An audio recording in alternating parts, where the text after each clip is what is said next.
Okay, so Sameer, let's go back to the middle of 2019. What were the series of moments that led to your trigger moment to kickstart this journey with us at RNT? Yeah, I suppose it was. I kind of had those, all the way through my twenties and early thirties. I kind of suffered from that quite common aspect of, early stage of the career, working really long hours, highly stressful job, trying to balance having a relationship, family commitments, as well as what comes along with the work. Sometimes is a very busy social calendar. Sometimes it's a social calendar imposed upon you, and sometimes it's one that you end up chasing after. So I suppose that was a kind of a clear signal that I was picking up some bad habits, probably finding some vices that are ways of trying to sort of maybe even subconsciously deal with stress. And as a result, I kind of saw things kind of spiraling. And then the big trigger moment for me was actually back in 2018, was the birth of my first daughter, Gia. And that was the biggest sort of eye opener, that right, it's time for a change and something needs to change. And through whatever reason, I managed to stumble upon this. I suppose I've always had this kind of desire and passion around wanting to try and be fit and try and be healthy and enjoying playing sports and everything that goes along with it, but never really made any sort of progress, or any sort of major achievements on that front. So I think that's what probably led me to actually join the RNT family. Looking back, you probably now see with a quite clear lens of like what were the good habits, what were the bad habits. But when you say like your vices, what were we talking about back then that you were relying Yes, on? yeah. So it's part of the social aspect of work in my industry probably involved going out for after work drinks. Very sort of classic in working in London. And then the other aspect I have, and this is easy to say, but I love food, and I know a lot of people do, and I know most people do, but I probably had almost like an unhealthy relationship with food. It's just understanding that lack of understanding of perhaps a bit of moderation, as well as just knowing what are some of the education around what's good and what's not good, especially in certain quantities. So And when yeah, you I think say it was a combination of those aspects. when you say bad relationship with food, like what does that mean? Were you up at night sort of raiding the biscuit Yeah, cupboard, no, or was it more just out and about? it it was more so when going out for dinners and eating out for lunches, just making bad choices. Yeah. And getting home late, eating at the wrong times, not looking at kind of what I'm taking in and the calories associated with that, and the balance of what that can mean for your health. You end up just you know eating is definitely something out of enjoyment. And when you're trying to cope with other things in life, you tend to just go for what you're craving at the time, rather than having that control and discipline. For sure. Why was the birth of your first daughter so eye-opening for you when it came to your I think health? then I think it was then a big realization that you're not living for yourself, you're living for others. And that for me has now become the most common theme. It's not about me, it's about my family. And that's I suppose the biggest aspect is it's number one around being there for them. So that's how it started, around the kind of the health. And also when it comes to prioritizing things in life, understanding what your non-negotiables are, and understanding that there's a limit to how many things that you can keep, how many things you can keep in the air. So the biggest thing that actually, one of the big things that I've learned from this, and the reason why I got into it, is to really understand what your priorities are and knock out things that are not your priorities. And that's what's really given me the sort of the realization of family first, and then yes, you've got work and you've got your health and fitness, and then the rest of the stuff can sit and take a back seat. What were some of the bits that you look back now in hindsight and think that would definitely not fit into my life right now? Yeah, it's and this commonly happens, and you know what, my team at work know it as well. That it used to be the impromptu. It's a Thursday, or maybe sometimes a Wednesday, or even sometimes a Tuesday. Let's go out for a cheeky drink.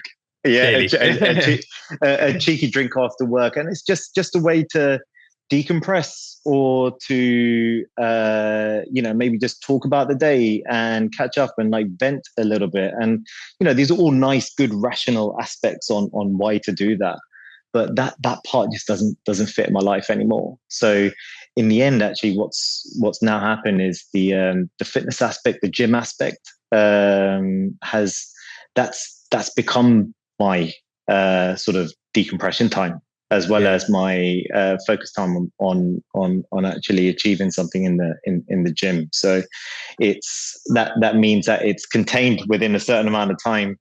It then fits into my lifestyle. It means that when I get back, I'm still focused, and I can be there for my kids and be there for my family.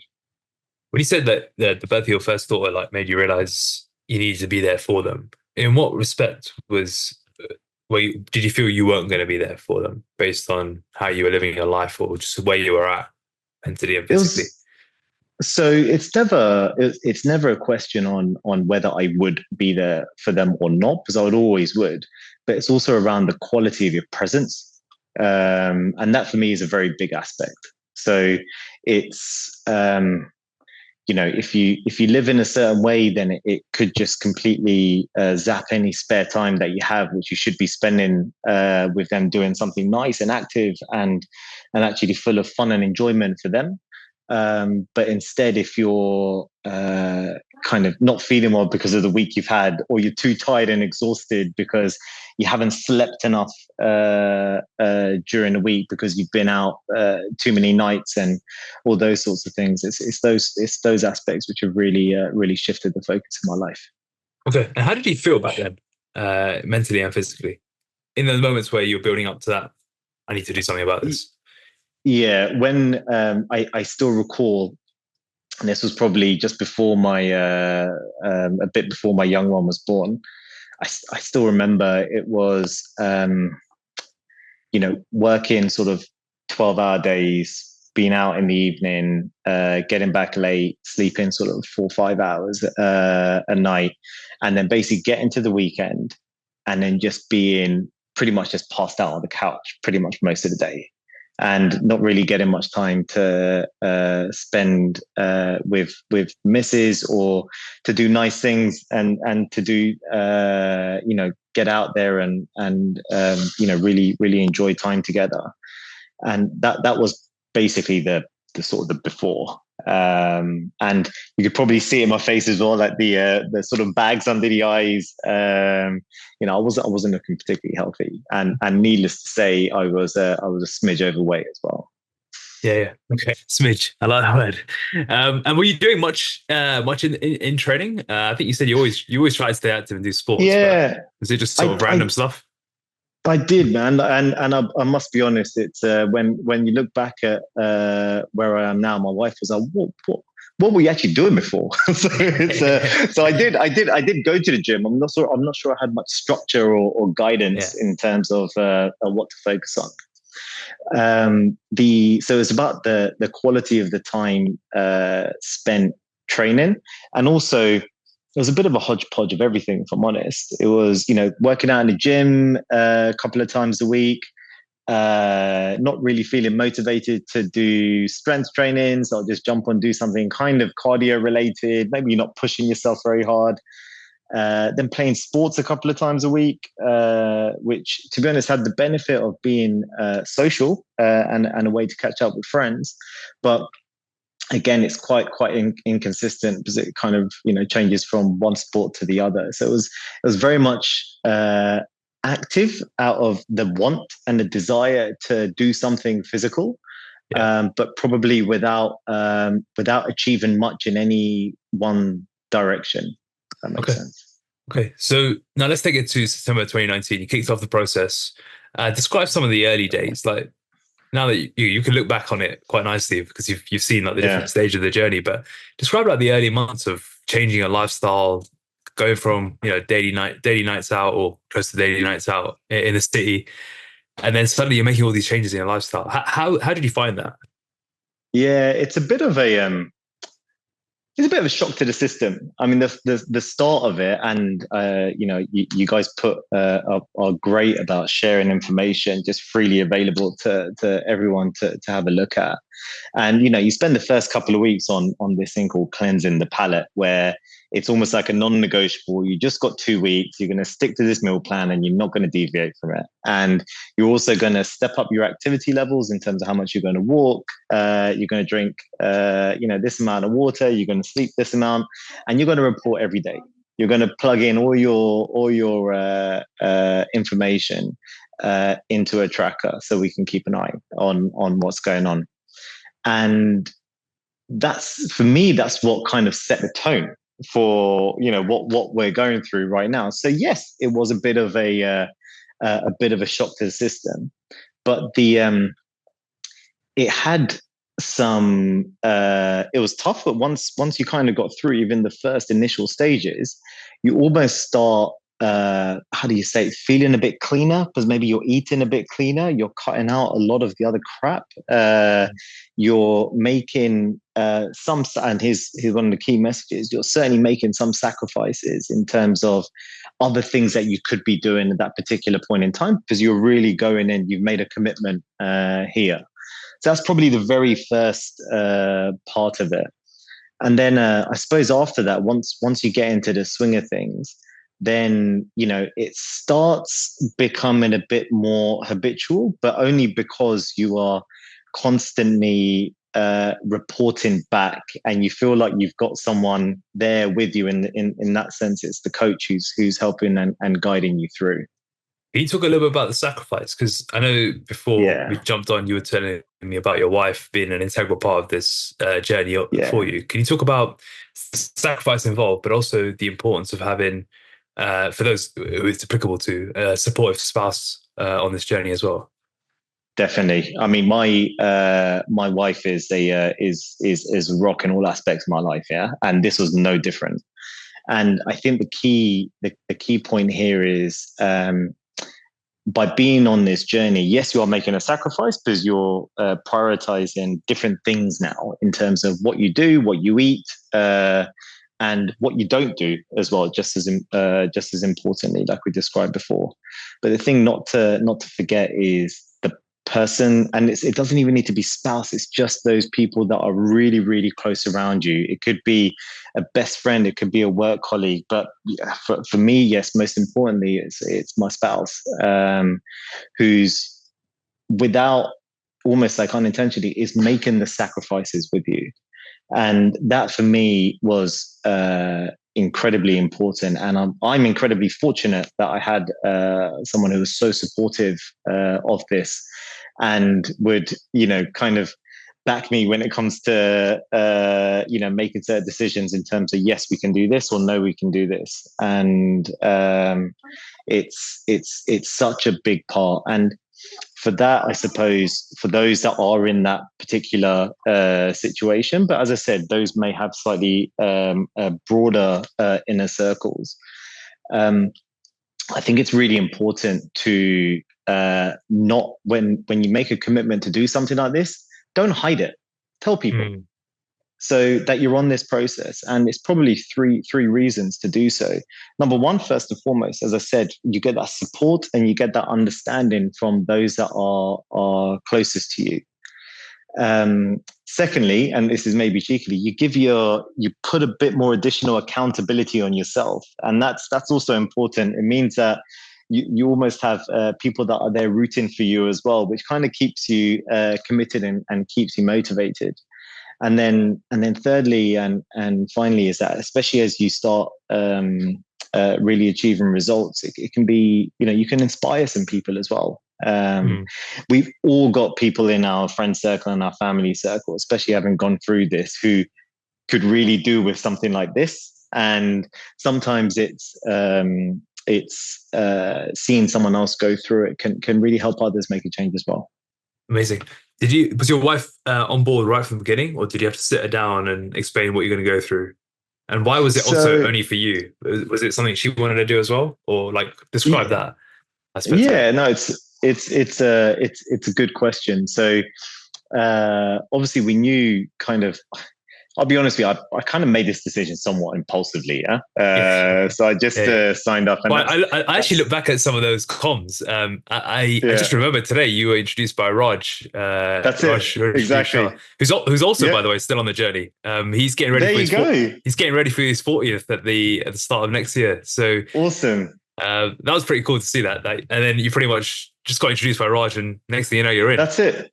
But there you go. This is when I talk about inspiration. I don't just mean it from, oh, look, I can inspire others. I was inspired by someone else. So Raj is a good friend. We used to go to university together. We're still good friends. And I kind of, I hadn't seen him for a while because I was in Dubai, and then I saw the before Raj and I saw the after Raj. And I was like, dude, what the hell's happened here? So it's, and then we got into the conversation, and then that's how it literally just went for, that coupled with my trigger from, what I mentioned before. It was almost like, right, here we go, the stars have aligned. This is just my gut's telling me to do this, so I'll just go and do it. Didn't overthink it too much at all. But after I did that, Hetal, who also knows Raj as well, obviously, I told her, I was like, listen, I'm doing this. And she was like, okay, cool. As ever, she was with me and everything else. As ever in life, yes, it goes through some ups and downs. There are some bits where, it's a bit harder than other times, where she really wanted to go out for dinner one night, and I'm like, no, okay, you know what, let's take this one in and do something else instead. But like on the whole, she's been incredible for it, because especially going a bit deeper into the sort of process phase and calorie deficit. After a while, especially towards the end of a process phase, it does start hitting your patience levels a bit, which is, to be honest, actually that's part of the sort of mental journey that you go through as well. Learning how to deal with these sort of aspects. It almost became like a challenge to see how you'd react, and it's important to have someone there who's understands what you're going through in order to be able to give the space that you need, and just know that it's for it's for good reason. What were some of the sacrifices that Hetal made during this process, outside of just say, instead of a dinner out, it's dinner in?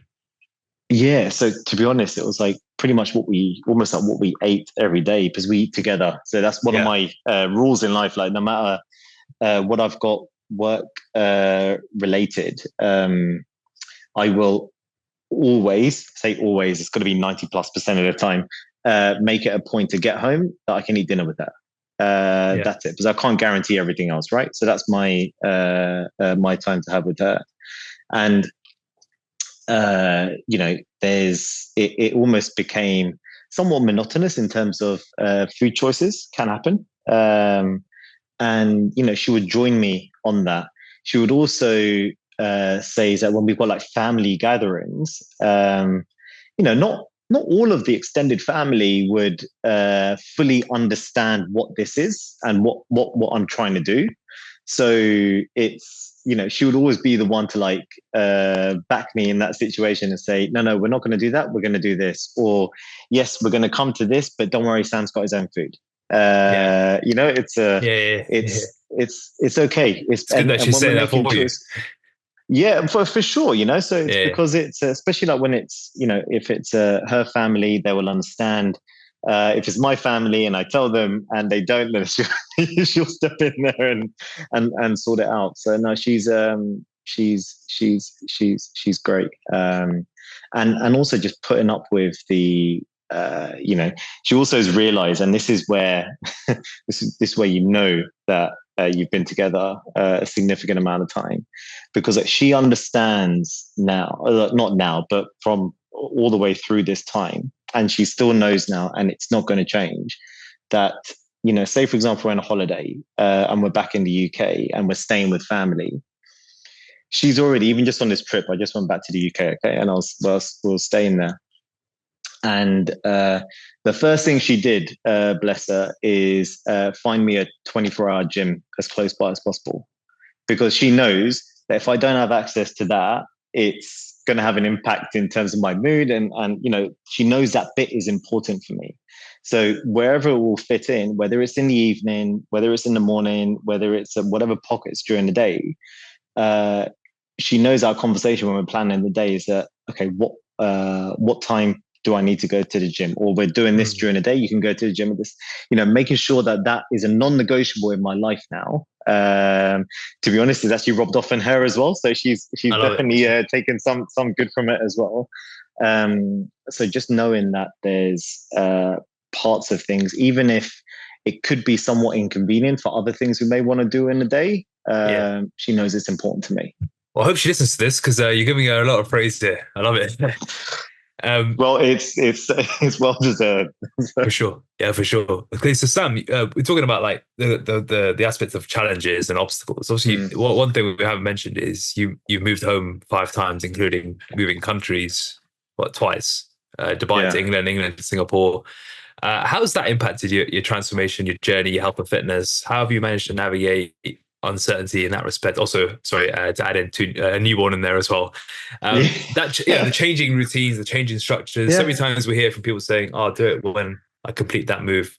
I'll do it when the newborn's settled, when they're older, when I settle into the new country, whatever it may be, the new job." How have you managed to keep changing your 3 S's, your structure, strategy, and systems with the changing climates or natural lifestyle changes that come with complete culture changes as well? For sure.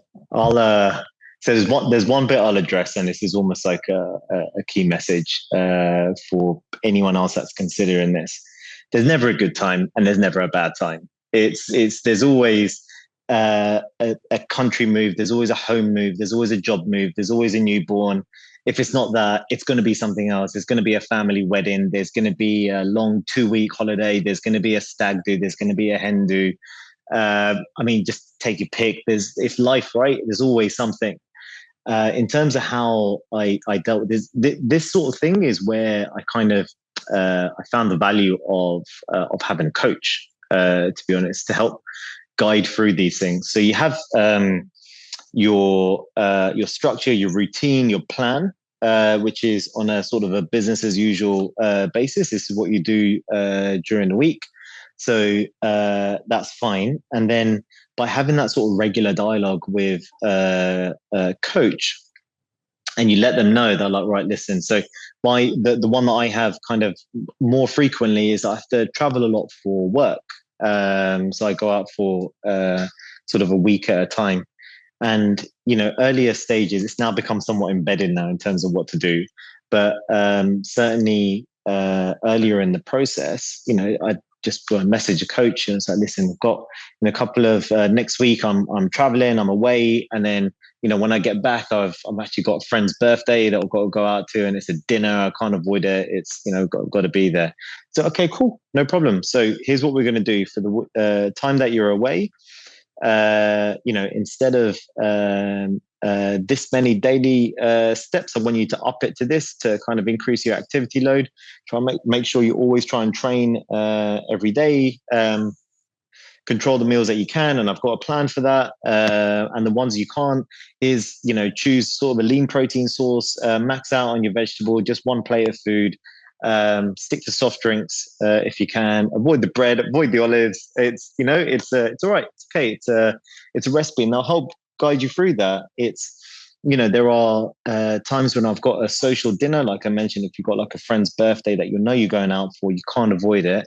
Okay, great. So you've got the first 2 meals of the day that you can control.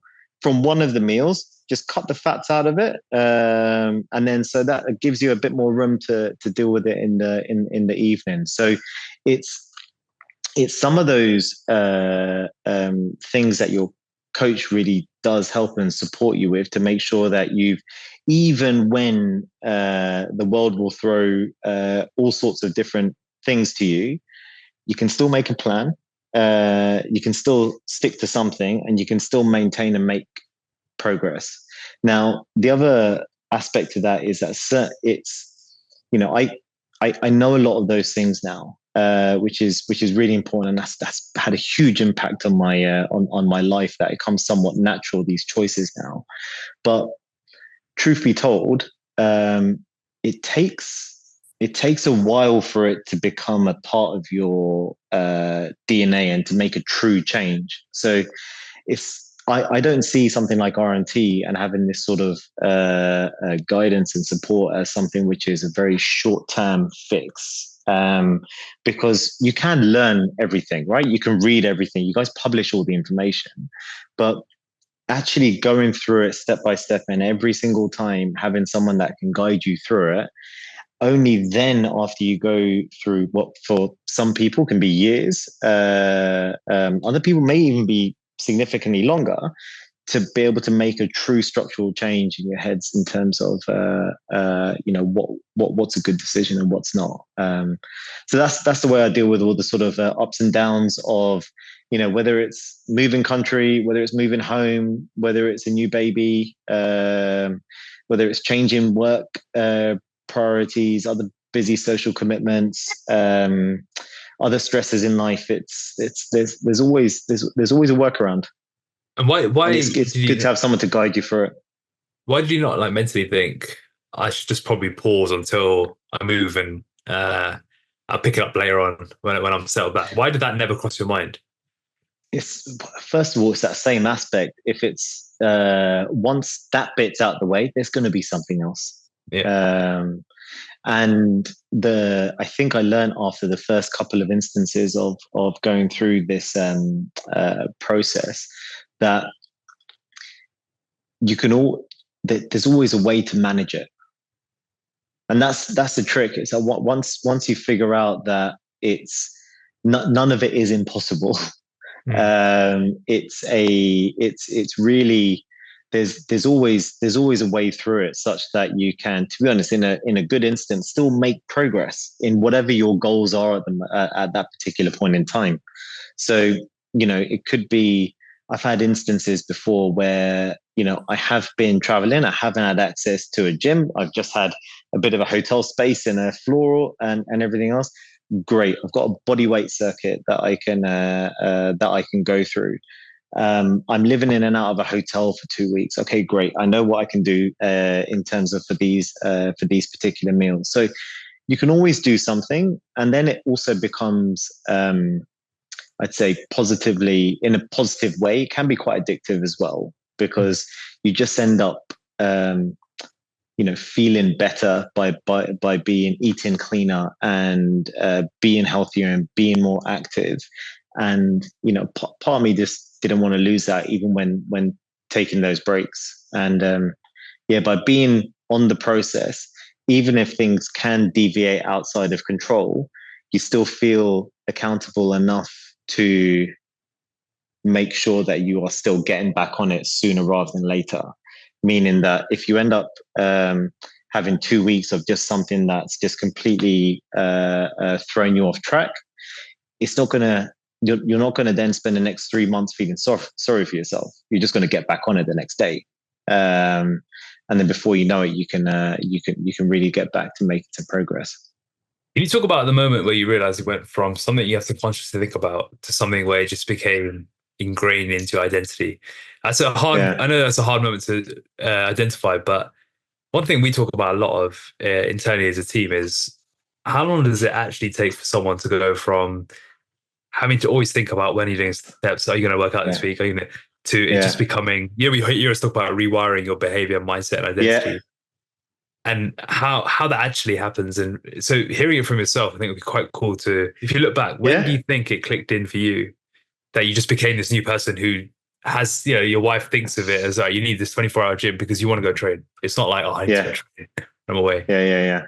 When did that happen for you? Oh, that's a tough question. So it definitely wasn't there on day one, but it definitely is there now. So somewhere in between those years. Okay, so was it in the first year? Was it in the second year? No, Has it come in the more recent? Definitely not. Well, so the one thing I would say, and I think this is important for listeners and people considering this, everything we're talking about today, this is my journey. And obviously, as I mentioned, it's kind of my family's journey as well. But certainly this is very specific to me. And I truly believe that different people will have different paces and different lengths on how long it will take them. It's personal circumstances. There's a whole host of factors as to what could cause people to have their own pathway for this. So I don't think one's always going to be comparable to potentially anyone else. It just depends on the individual. In terms of when it definitely wasn't in the first year. It wasn't.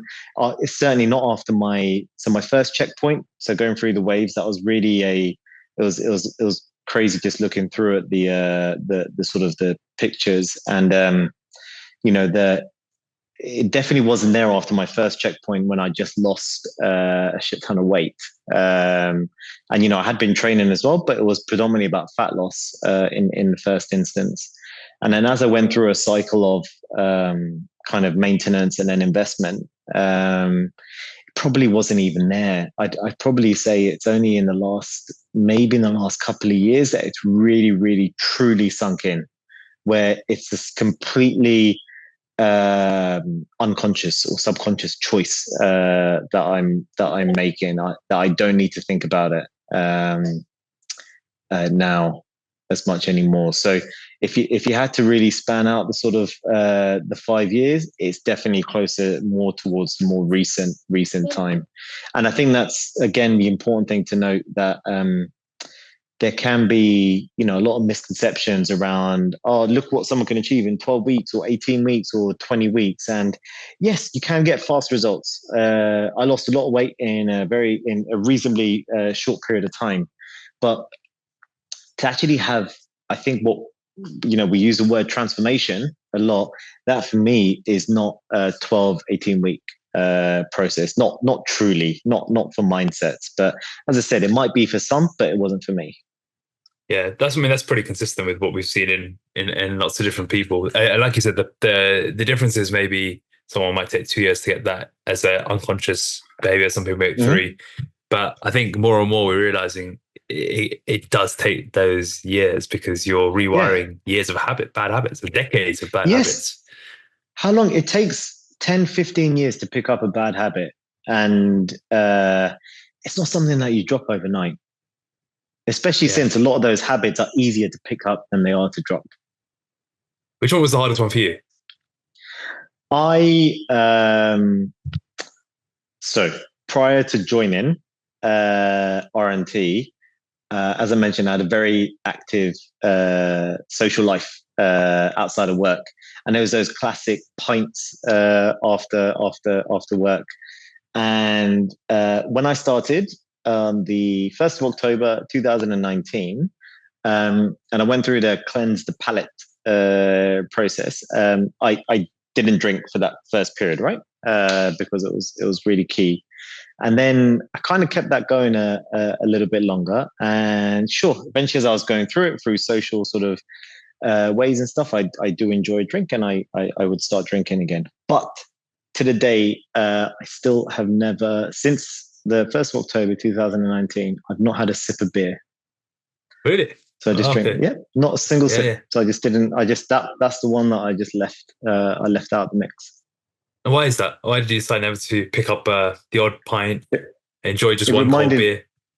It reminded me of something that I was trying to change. Yeah, nice. How did you avoid the initial temptation, or was it just 1st of October, it's done? Yeah, it's done. I must admit, you do throughout the earlier bits when you are still then socializing, because there is an element to socializing.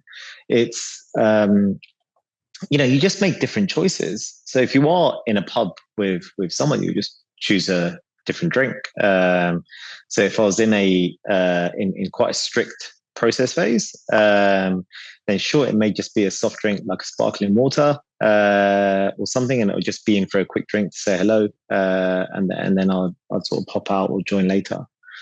But if it was for something else, it would just be another drink that I would enjoy. Just a short drink. I'm not necessarily saying it would be a huge amount better from a calorific perspective. So don't get me wrong, I didn't always just have vodka sodas, but it's okay. I just made a conscious decision that it's just not going to be beer, and I choose something else.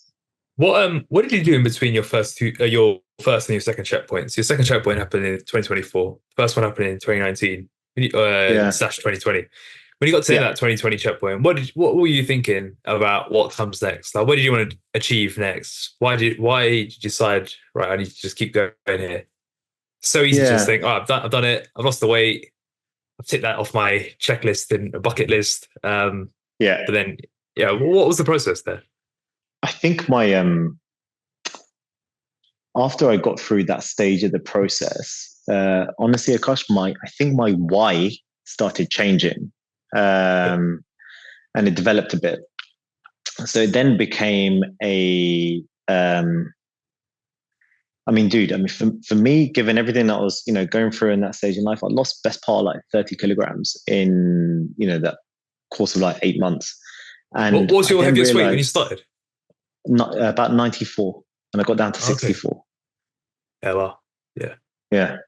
And what that for me really stretched the boundaries in terms of what's possible. So for example, as I said, I've always danced around with the thought of fitness and being active, and dare I say it, even on my own, had little journeys of trying to lose weight. And for me, almost like a good weight was getting sub 90 kilograms. And a part of me, even when I started the process, with Ed, when I was just thinking to myself, I thought, I don't know, man. I mean, like, I can't get to 80, can I? Like, that can't happen. It doesn't go below. It just doesn't happen. It's impossible. Yeah. This is just not how I'm built. It doesn't go below there. My structure is not set up for that. This type of shape, what you see other people have, they're different. Yeah, it's not possible.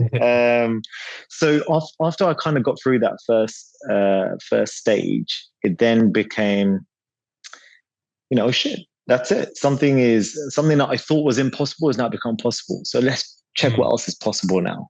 And that's what became,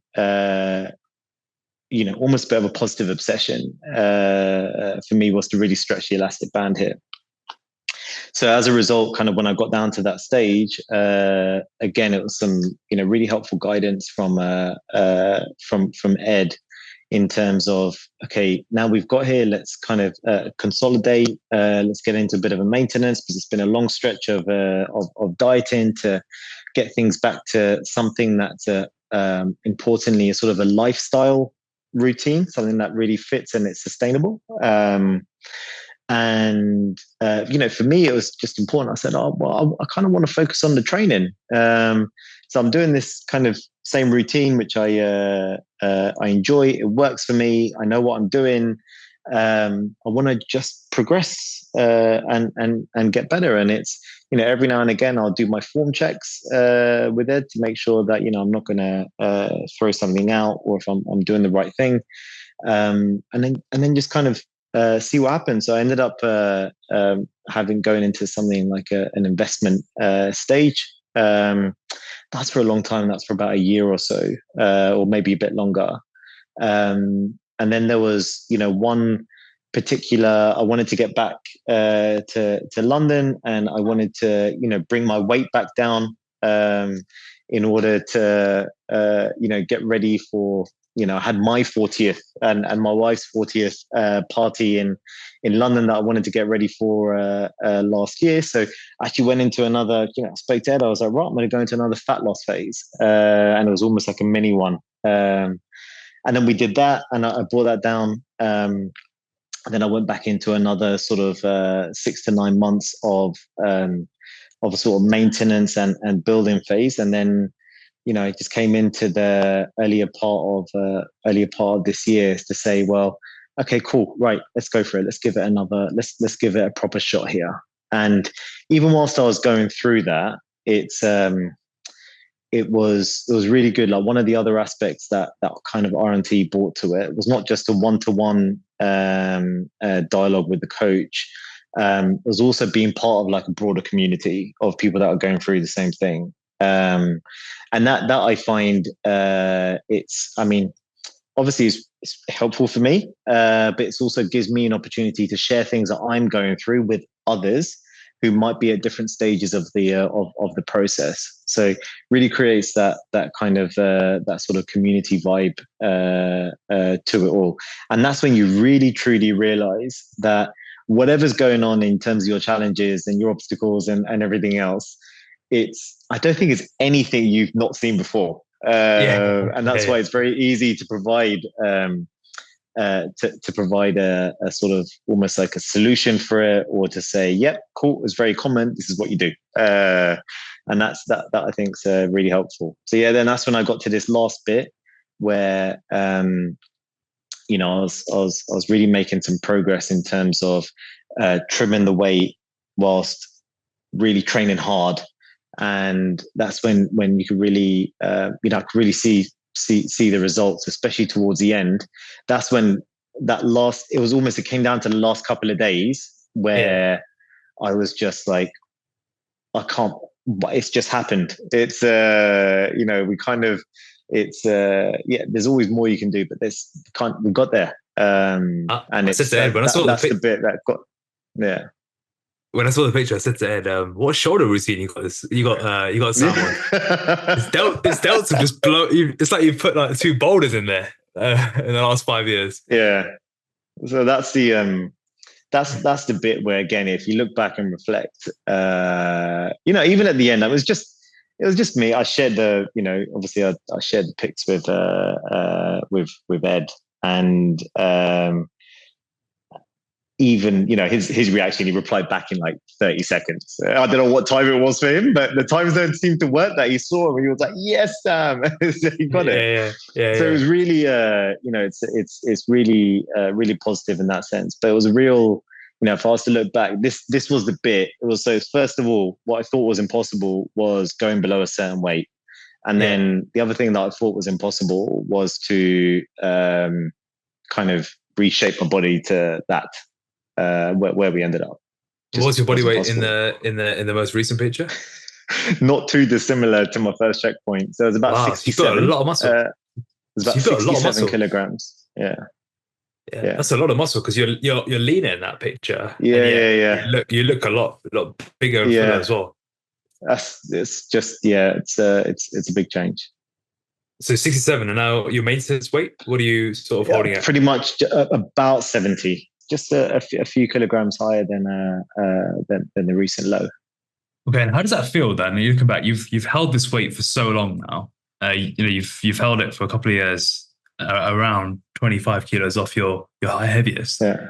How does it feel when you look at yourself in the mirror, when you think about your body? Like, do you still see yourself as that 95 kilo guy, or is that an old version of Sam that has long been forgotten? Like, it's definitely hasn't been forgotten, because certainly the wife and friends occasionally just send me the odd old school picture. And often with the quotation, "Who's this guy?" So yeah, no, it's just it's just a different, it's a different shape. It's a bit of a different person. It's still the same person, still the same old Sam. But I've just got different things that I focus on in life. And as I said, this bit is for it's, you could call it, everyone's got some form of hobby or something that they do for themselves. And this one is, this is my bit that I do. It's for my mental sanity, it's for my physical well-being, it's for achievement and progress and seeing results. So yeah. Amazing. How have you found the virtual aspects? Because you moved around different countries, different time zones. You've never met any of us in person. Yeah. How have you found it being a virtual service? Actually, go on. Was that ever a consideration for you? Like, I should probably get someone down the gym. initially, it was a bit of a lot of people actually ask the same question. In fact, as I mentioned, kind of close to the beginning, they are somewhat shocked that I've been on this process, and I've never met my coach in person. I know him well, but I've never met him. But so for me, it actually works incredibly well because of the reasons that I've moved country, moved home, and I've had so many different things going on in my personal situation. It actually means that the only person that needs to decide when I do what is kind of me. I don't need to depend on anyone else like a coach to meet me at the gym. It also gives me the flex to say, if I'm going to the gym at some point during the day or in the evening, and something comes up and I need to go an hour later, or I need to change it and move earlier, then that's it. It's all within my control. The other aspect of having a virtual coach is, first of all, you've always got someone that you can connect with, and will always get back to you no matter what. And sometimes the amount of time that we spend speaking to each other, it'll be very frequent sometimes, or sometimes it'll be a longer gap in between. It's just tailored to what I need. Then the other aspect, which actually a lot of people actually often ask, is how do you know you're doing the right thing in the gym? So first of all, like the materials I think you guys provide will give you the guidance in terms of how to do it and how to get going. And then especially closer to the beginning, or if you're starting a new routine, or even just as you're maybe progressing and lifting a bit heavier, what I actually find is if you video yourself doing the movement, send the movement to your coach, and then you just get feedback. Like I would say, guaranteed by the next time you need to go into the gym and do that exercise. So that for me really works. And actually, what that created is, again, this is about the shift in terms of learning and really making this become like a part of yourself in terms of your knowledge base.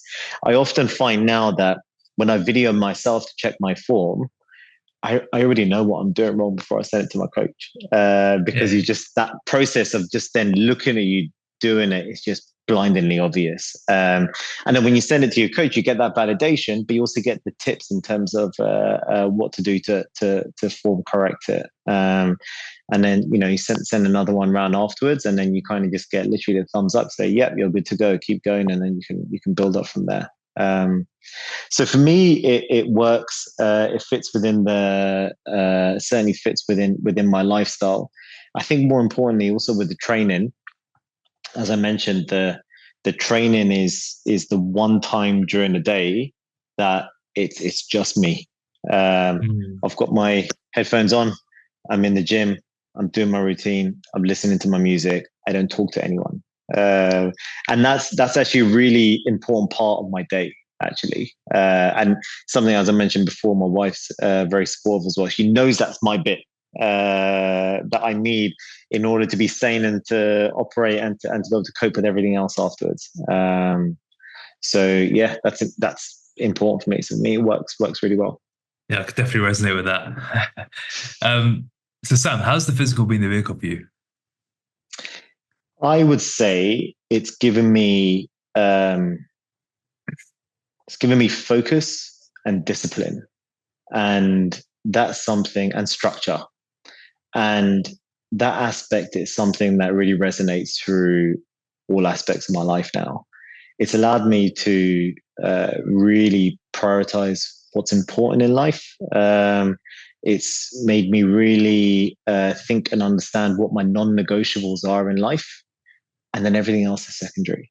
And that for me is what allows me to, whether it's focus and discipline at work, whether it's focus on my training and achieving results in that aspect of my life, or and sometimes more importantly is making sure that I've prioritized and focused, having a balance with my family life. and being there for my kids, and also kind of trying to be a good role model for them as well. So it's in terms of the physical as being the vehicle, it's taught me a lot of things, but I'd certainly say focus and discipline is a big one. Have your kids picked up on the fact that daddy loves going to the gym? Yeah, they know it. They get out there. They're all about getting their steps in as well. They're always there whenever we go to the park and you've got the outdoor gym. They're always jumping on the equipment. They're trying to get the chin ups going and everything else. So it's really good. It's it's the type of things I'd want them to pick up. Amazing. If you were speaking to someone early in the journey right now, what advice would you give them? Let's talk to two people here. One would be right at the beginning, and one would be someone who's just hit their first checkpoint. Yeah, I would say for the person that's there right at the beginning, is to say, first of all, well done. You signed up, taking the plunge. That's the first step. It's like what we say about going to the gym. Showing up's half the battle. And it's the bit I'd say for the person that's starting is trust the process. Just trust it. It's it will work out if you trust it and you follow it. And when you've got something that's not working, it's check in with your coach. There's a reason for it, and then get back on the process. And it does work. Just remember why you're doing it as well, and just trust it. And then there's also the element, especially for those that are just starting on it as well, is the point around it's around sacrifice. It's around don't kid yourself. It's not easy. There's no shortcuts in doing this type of sort of achieving this type of goal or being on this type of journey. It's hard work, it's graft, and as I said, you have to make some sacrifices, and don't forget those that are closest around you as well, whether it's a spouse, whether it's kids, whether it's parents, whether it's friends, whether it's work colleagues. Don't be shy about telling people that the journey that you're on.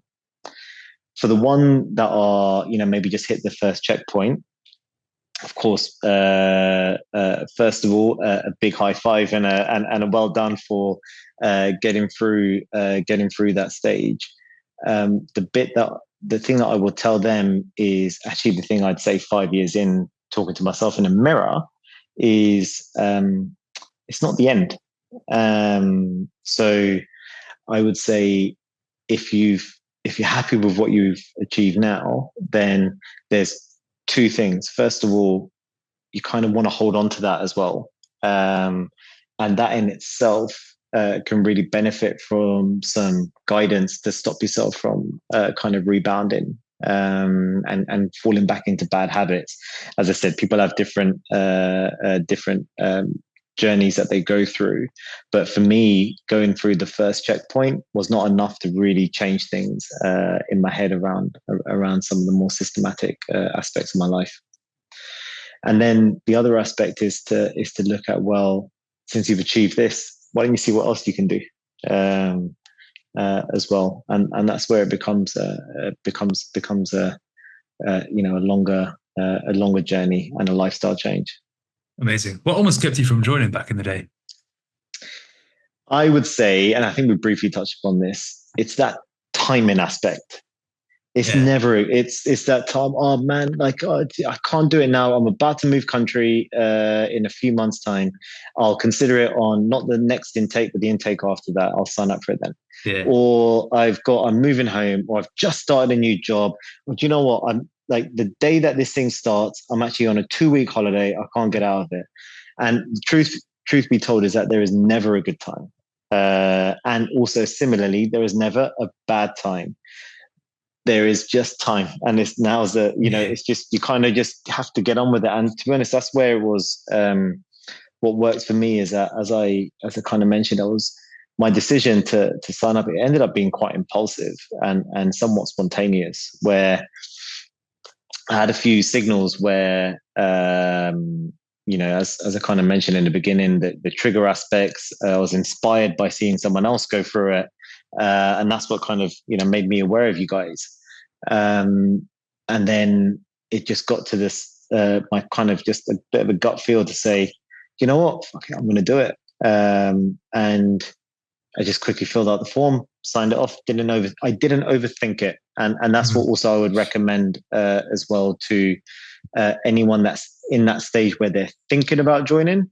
So you've already got a bit of the desire and the motivation, but you're just not willing to take the plunge. So just don't overthink it and trust the process. There is always going to be something in life that comes up that will be an excuse to not do something. And as I mentioned, anything that happens when you're on the process or anything that's coming up which seems somewhat inconvenient to your process, there's always a way to manage it. For sure. So just trust the process. Can't wait for the astrologist to align the stars for you. Exactly. Because then there'll be something else that changes. Yeah. Okay. What's next for you then, Sam? So right now I'm going to consolidate properly. Kind of want to sort of stabilize things at the moment. And then, to be honest, I think I'll go into another cycle of an investment phase, I think. But this time, always make sure I focus on form. But, there are certain aspects of my training which I'd really like to kind of strengthen and see what I can do in terms of the lifts and the strengths. This is my thing now. I'm not going to go for a different type of sport or anything else. This is my thing that I really enjoy doing for all the aspects that I mentioned. So for me, it's just about seeing what we can do with progressing those aspects, like some of the sort of big lifts and really trying to focus on that shape. And then, after that, we'll see if I need to go into another little mini cut later, but I'm definitely not thinking about that now. Next step. So first step is very much consolidate. Then I'll probably maintain for a bit. And then I'll focus on really trying to make some progress in the gym. Fantastic.